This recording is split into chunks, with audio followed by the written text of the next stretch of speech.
Before this story begins, if you've ever looked at a piece of land that everyone dismissed because of what it was, not what it could become, subscribe right now and hit the bell. Because what happens when someone decides that steep is not the same as impossible is something that will change how you look at difficult land forever. Don't miss a single video. The surveyor who assessed this property for the previous owner wrote 4 words in his report that I have kept on my barn wall ever since. Unsuitable for agricultural use, 22 acres of Ashe County, North Carolina hillside. Slopes between 18 and 32% grade. The kind of terrain that modern agricultural equipment cannot operate on, and that the county extension service would formally classify as marginal at best. Everyone who looked at this land saw the slope and stopped looking. I looked at the slope and saw something different. I saw structure. I saw water management. I saw the bones of something that could be extraordinary. And 3 years later, the surveyor came back. He didn't say anything for a long time. Then he asked me if he could bring his son to see it. What I found when I started clearing the lower slope in week 2, running my hands along something under the leaf litter that I hadn't expected, stopped me completely. I'll tell you what it was. But first, let me show you what this hillside looked like when I arrived. Ashe County sits in the far northwestern corner of North Carolina, where the Blue Ridge Mountains reach their northern extent and the land folds into the particular topography of the high country. Steep ridges, narrow hollows, south-facing slopes that catch the mountain sun, and north-facing slopes that hold the snow deep into spring. The county's agricultural history is written in its landscape. The cleared fields on the gentler slopes, the remnant orchards on the mid-slopes, and the abandoned terraces on the steeper terrain that an earlier generation of farmers had built and a later generation had walked away from. The 22 acres I purchased occupied a south-facing slope above a small tributary of the New River, one of the oldest rivers in North America, flowing north through this mountain country in the particular way of ancient rivers that predate the mountains themselves. The slope faced southwest, catching the afternoon light in a way that made the growing season on this specific hillside longer and warmer than the surrounding terrain. This was not an accident. The people who had farmed here before knew exactly what they were doing when they chose this slope. The property had been in continuous ownership by the same family from 1887 until 2019, 132 years. For approximately the first 70 of those years, it had been actively farmed. For the last 60, it had been left to return to forest while the family held the land for reasons that the deed records didn't explain and that I came to understand only later. When I arrived, the 22 acres looked like mixed hardwood forest. Dense, second growth, the particular thick growth that happens when farmed land is abandoned in the southern Appalachians, tulip poplar, red maple, black locust, and the invasive multiflora rose that establishes itself in every gap. From the county road below, there was nothing to suggest that anything other than forest had ever been here. But in week 2, clearing the lower slope with a brush cutter and a chainsaw, I found the first stone wall. The stone terrace wall I found under the forest, running my hands along dry laid Blue Ridge fieldstone that someone had placed there more than 100 years ago, is the moment this whole project changed direction. Because finding that wall meant everything I had planned needed to be reconsidered. In the best possible way. The wall was dry-laid Blue Ridge fieldstone, the angular gray-blue metamorphic rock that underlies this part of the Appalachian Mountains, and that the original farmers had pulled from the soil as they cleared it, using the rock that would otherwise have made farming impossible to build the infrastructure that made farming possible. Each stone placed by hand. No mortar. The wall running precisely on contour across the slope, not straight, but curved, following the natural grade of the hillside in the way that a century of experience with this specific terrain would teach you. I followed the wall along the slope, brushing leaf litter and forest debris away as I went. It ran for 60 feet before ending at a corner where it met a second wall running perpendicular up the slope. A terrace corner. the back wall of a level planting surface that had once been cleared and cultivated, and was now under 60 years of forest succession. I spent the next 3 days doing nothing but mapping, moving across the slope systematically, brushing leaf litter, following walls. The picture that emerged was extraordinary. 8 terraces on the main southwest-facing slope, each one retained by a dry-laid stone wall between 18 inches and 3 feet high. Each terrace floor between 12 and 25 feet wide, running on contour across the full width of the slope. A complete terrace system, hand-built by the farming family across generations of work, preserved under 60 years of forest and still, structurally, almost entirely intact. 2 of the 8 terrace walls had partial failure sections, where frost heave or root pressure had displaced stones and the wall had collapsed over a short section. The other 6 were sound. 100 years of dry-laid fieldstone work standing in the forest, waiting. The surveyor's report had said unsuitable for agricultural use. He had never found the terraces. The choice I made after finding those 8 terraces, a choice that everyone I described it to said was too much work, too slow, too expensive, too ambitious, is the choice that determined everything that followed. And I want to tell you exactly why I made it. I had 2 options for the 22 acres of Ashe County Hillside once I understood what was under the forest. Option 1, clear the slope, use modern erosion control techniques, install a drip irrigation system, and farm the slope in its natural form, accepting the grade, working with it rather than against it, using the techniques developed for hillside farming in places like the Pacific Northwest wine country, where steep slopes and premium production go together routinely. Option 2, restore the historic terrace system. Repair the 2 failed wall sections. Clear the terrace floors. Rebuild what the original farming family had spent generations creating. Option 1 was faster. Option 2 was right. The terrace system the original family had built represented more than 100 years of accumulated knowledge about this specific slope, its drainage patterns, its frost pockets, its soil depth variations, its water movement during heavy rain events. Every terrace wall was placed where it was placed for a reason that a century of farming experience on this specific hillside had validated. The walls weren't just infrastructure. They were knowledge encoded in stone. Dismantling that knowledge and replacing it with modern techniques would have been faster. It would also have discarded 100 years of site-specific understanding that I could never replicate from scratch. I chose option 2. I called a dry stone walling specialist from Boone, a craftsman named Eli, who had been repairing historic stone walls across the Blue Ridge for 20 years, and I told him what I had found. He drove up the following Saturday and walked the terrace system for 3 hours without saying much. At the end of the walk, he sat on the upper terrace wall and looked at the view. The New River Valley below, the Blue Ridge ridgeline above, the late afternoon light on the southwest-facing slope. "This is good work," he said, about the original walls. "Not mine, the original family's. Can you repair the failures?" I said, "I can repair them so they don't fail again," he said. We started the following Monday. Okay, what Eli taught me during the 3 weeks of wall repair work, about how dry-laid stone walls work, about why they fail, and about what makes them last, is something I use every single time I look at this slope. Stay with me, because this part explains why these walls will still be standing when my grandchildren are old. Dry-laid stone walls, walls built without mortar, relying entirely on the weight, shape, and placement of the stones for their structural integrity, are one of the most durable agricultural structures ever developed. Properly built, they flex rather than crack. They allow water to move through them rather than building up pressure behind them. They settle rather than collapse. The oldest dry-laid stone walls in agricultural use are thousands of years old and still standing. They fail for 3 reasons: poor stone selection, poor base preparation, or poor drainage management.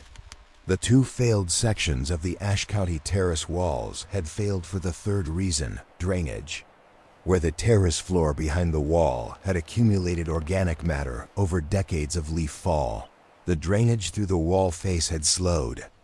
Water had backed up behind the wall during heavy rain events, building hydrostatic pressure that the wall's own weight could not resist. The frost cycles of the Blue Ridge winter had done the rest: freeze, expand, displace, collapse. Ayla's repair addressed the drainage first. Before rebuilding the wall face, he excavated the terrace floor behind each failure point and installed a gravel drainage layer, 6 inches of clean crushed stone, running the full length of the failed section, sloping toward existing gaps in the wall face where water could exit. Then the wall face itself, each stone selected for its ability to bond with its neighbors, placed with the long axis running into the wall rather than along it.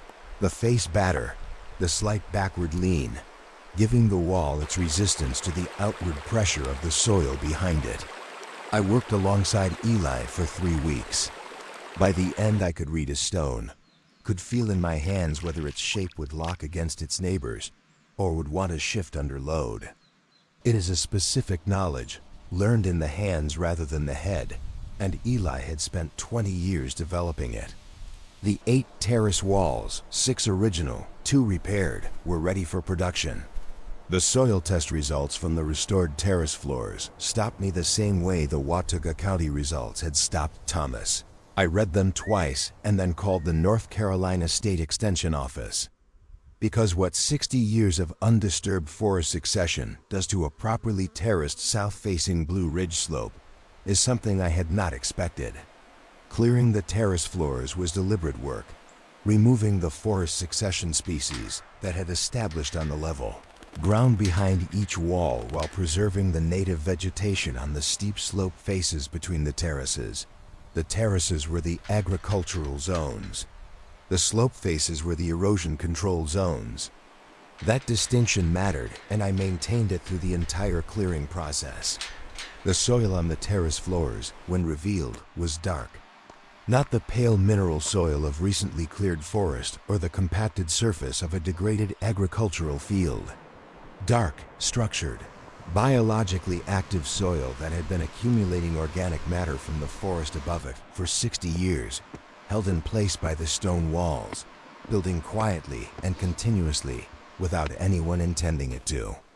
The soil test from the 3rd terrace floor, the widest terrace with the deepest soil profile, came back with numbers that I read twice. Organic matter 5.9%, pH 6.1, biological activity rated exceptional, earthworm count 51 per cubic foot.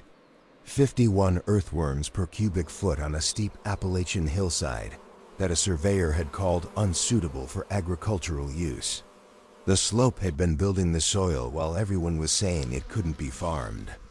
The North Carolina State Extension agent who reviewed the results, a woman named Dr. Susan, who had been testing mountain soils in the northwestern counties for 18 years, called me after seeing the numbers. What was the management history? She said, 60 years of forest succession on top of historic terracing, I said. A long pause. The terracing retained the organic matter, she said. Without the walls, it would have washed downslope in the first heavy rain. The walls made the soil possible. The original farmers had known this. They had built the walls specifically to hold what would otherwise have been lost. And their walls had continued doing that work for 60 years after the last person farmed here. Managing water on a 22% grade is the problem that makes hillside farming genuinely difficult. And the solution I designed for this Ashe County slope is one that combines what Eli taught me about the walls with something I read in a 19th century Appalachian farming manual that I found in the Boone Library. Stay with me. Water on a hillside moves fast. On a 22% grade, rainfall that is not intercepted at the surface will travel downslope quickly, concentrating in channels, eroding the soil it passes over, carrying away the organic matter and mineral fertility that makes the terrace floors valuable. Managing this water, slowing it, spreading it, allowing it to infiltrate rather than run off, is the fundamental challenge of hillside agriculture everywhere in the world. The terrace walls themselves were the first line of management, each wall creating a level surface where water slows and has time to infiltrate, rather than continuing its downslope journey. But the walls alone were not sufficient for the intensity of the Blue Ridge rain events that deliver 2 or 3 inches in an afternoon during summer convective storms. I added 2 supplementary systems.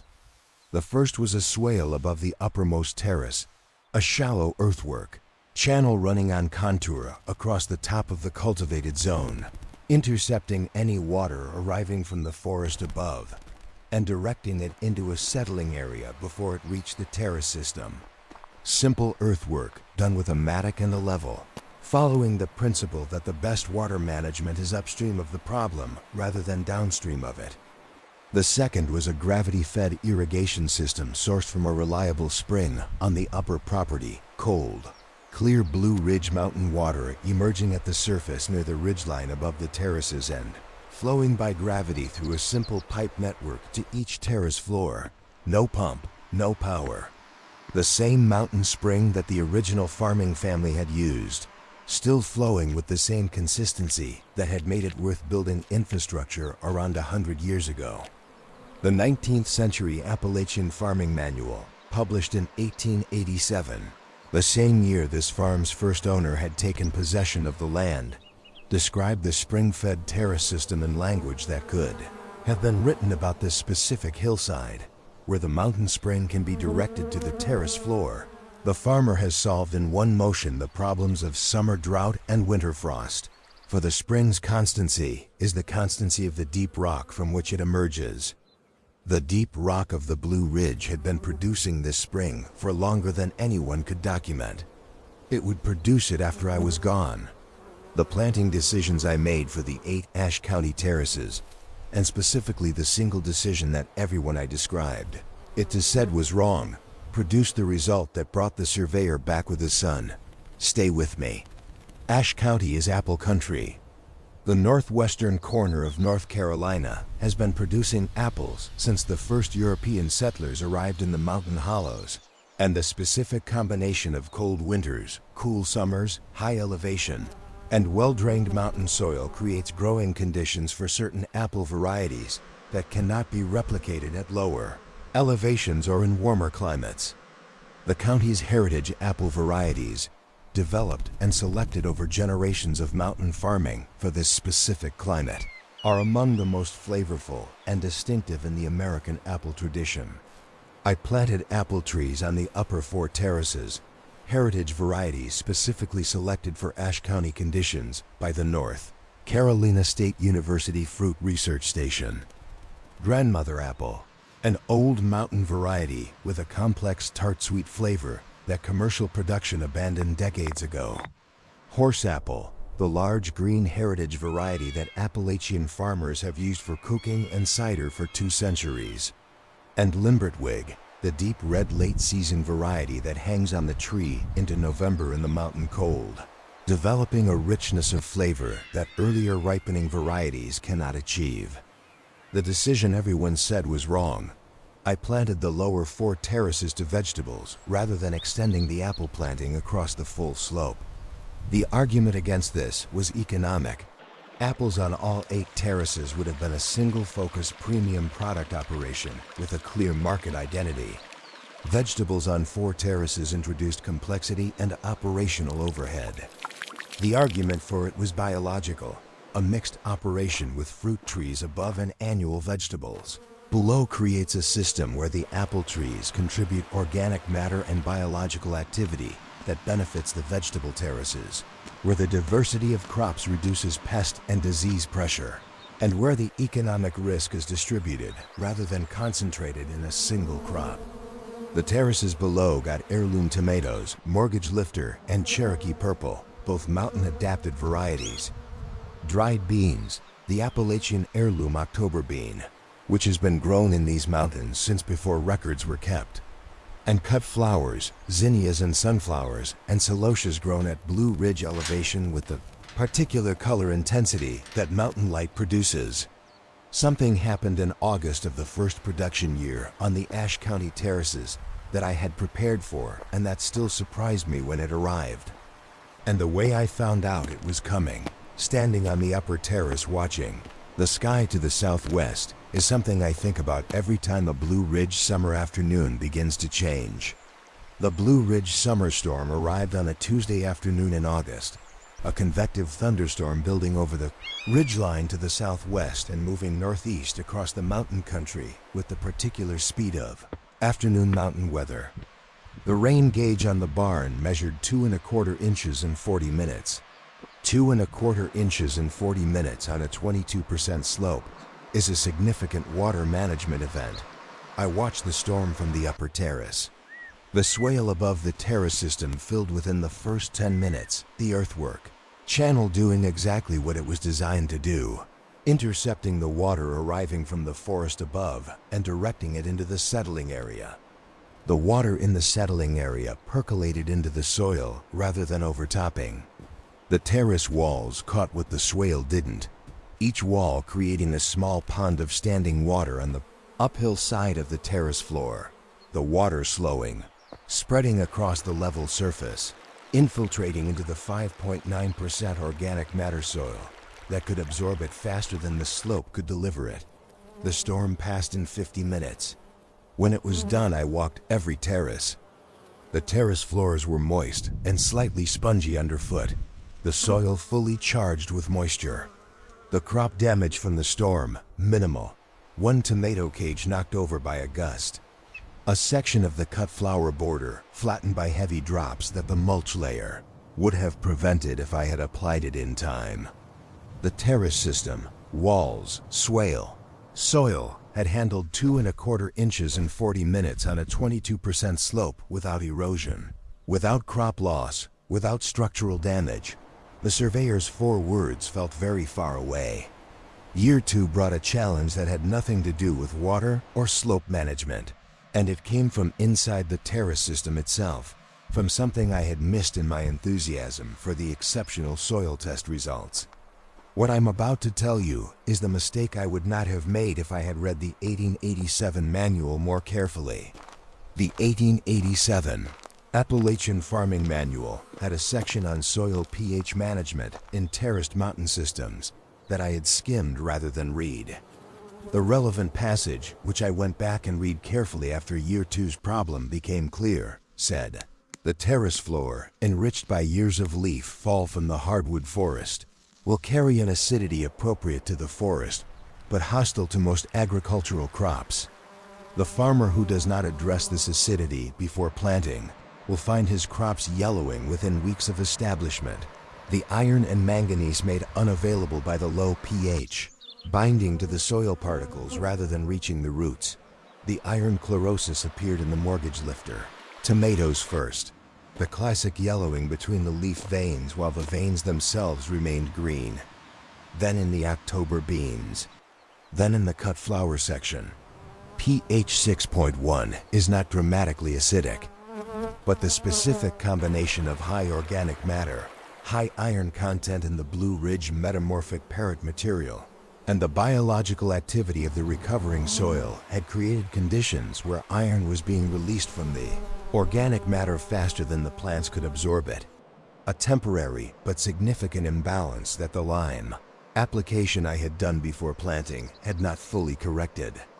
I applied foliar iron chelate to the affected plants, a fast-acting correction that addressed the immediate deficiency and increased the lime application rate for the following season. The plants recovered within 2 weeks. The lesson: exceptional soil test numbers do not mean a soil is ready for any crop without management. The soil was exceptional. The pH management needed work. The 1887 manual had said so. I should have read it more carefully.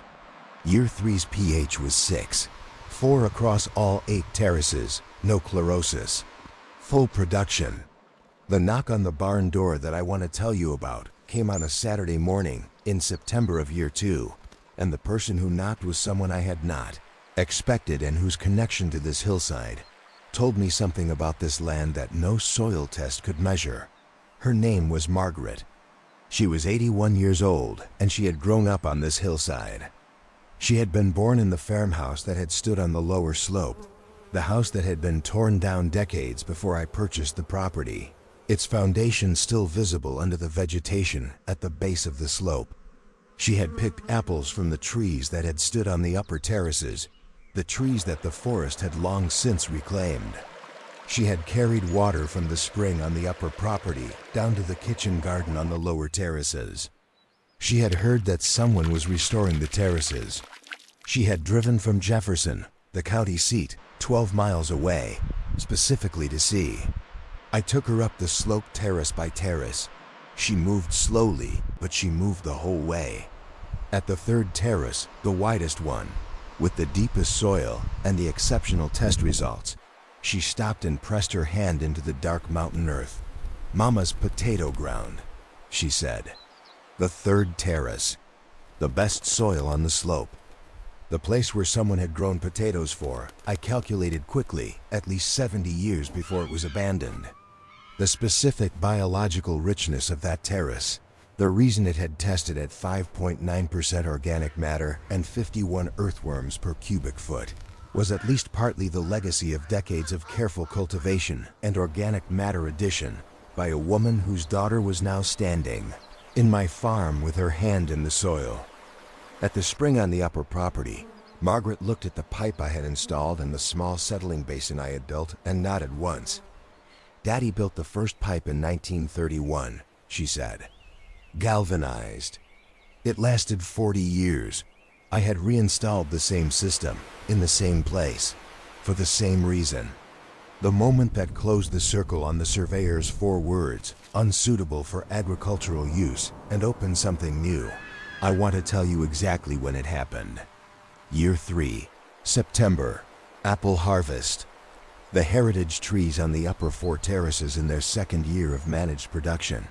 The first year had been light, the establishment year, with modest fruit set. Year 2 had been the first real harvest. Year 3 was the first full harvest, the grandmother apples and the limbertwig and the horse apple all producing, at the scale that a properly managed, well-sited Ashe County mountain apple orchard is capable of.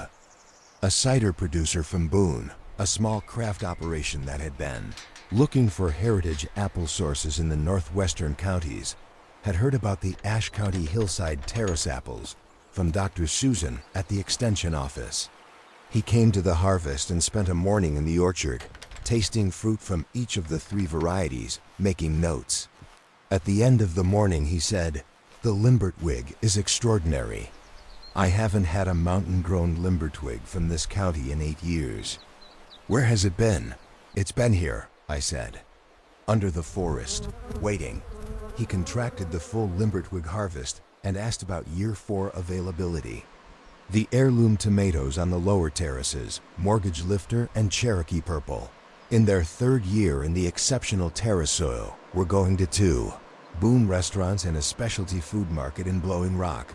The October beans had found a buyer at the regional Appalachian Heritage Food network that was documenting and preserving the culinary traditions of the mountain counties. The cut flowers were supplying 2 wedding florists in the Boone and Jefferson areas who had never had a reliable local source. And the surveyor, the man who had written unsuitable for agricultural use, called me in October. He had heard about the farm through the cider producer. He asked if he could bring his son. They came on a Saturday morning in late October, when the Blue Ridge was in full autumn color and the apple harvest was in the barn and the terrace walls were visible and clean against the slope, and the spring was running cold and clear above everything. The surveyor walked every terrace. He read the walls the way Eli had taught me to read them, looking at the batter, the bond, the drainage. He pressed his hand into the 3rd terrace soil. He looked at the view from the upper terrace, the new river valley below, the Blue Ridge above, the autumn light on the southwest-facing slope. He was quiet for a long time. Then he asked if he could bring his son back in spring. "To see the planting," he said. I want to tell you the specific things that made this hillside farmable, the things that the surveyor missed and that I found, because understanding them might change what you see the next time someone tells you that a piece of land is unsuitable. The surveyor saw a slope and measured it. 18 to 32% grade. Beyond the practical limit for mechanized agriculture. Unsuitable for agricultural use. What he missed was everything else. He missed the terrace system under the forest, the 100 years of hand-built infrastructure that had already solved the slope problem before I arrived. He missed the exceptional soil that the terraces had built and retained through 60 years of forest succession. He missed the spring on the upper property, the same spring that had supported this farm for a century before his assessment. He missed the south-facing aspect that gives this slope a growing season, measurably longer and warmer than the surrounding terrain. He assessed the slope. He didn't assess the land. The hillside was always farmable. It had been farmed carefully, intelligently, with the specific knowledge of people who had worked this terrain for generations and had encoded that knowledge in stone, walls and spring pipes, and the specific placement of every terrace on every contour. What had made it unfarmable was not the slope. It was the absence of the people who understood it.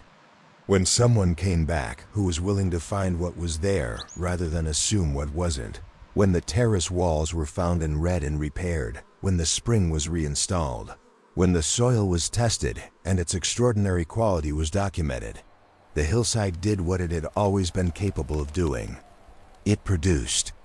If this story of an Ashe County hillside and the 100 years of knowledge encoded in its stone walls meant something to you, subscribe right now, hit the bell. Leave a comment telling me, what's the piece of steep or difficult land near you that everyone says can't be farmed? Because unsuitable for agricultural use and waiting for the right person look exactly the same from the outside. Every week on this channel is a new piece of land, a new set of problems, a new proof that difficult is not the same as impossible. Don't miss the next one.